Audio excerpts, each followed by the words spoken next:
Welcome back to the Venom Workshop. So today I'm going to show you how to do something really quick, really easy. It's not difficult. What we're going to do is we're going to pull this gas tank off. And all you're going to need to do that is really a 12 mil ratchet. So you're going to take the bolts off this side and this side. There's a 12 mil on each side. I'm going to go ahead and do that off camera. Like I said, this one I've already taken off. So it's just there's one here, one on the other side. So I'm going to go ahead and just get that other one on this side off. Just because I've already loosened it, right? So it's just nice and easy. And it's just a 12 mil. This is the 12 mil here. So yours is going to look just like that. So now we're just going to pop that seat up, pull it off like that. And we got our tank exposed.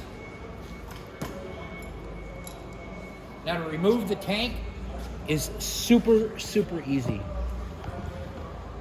There's two hooks on the front of the tank that hook into the frame. So all you do is grab the tank on each side, wiggle it back towards you like that, and it's off. There we go. And then just flip it up, and you can unplug your fuel line right here. Make sure to turn off your fuel petcock first. And then to put it back on, just stand your CDI up. Make sure the cables are out of the way, and then just slip it right on them little rubbers like that. Center your tank like that, and that's it. And then when you want to put it back on,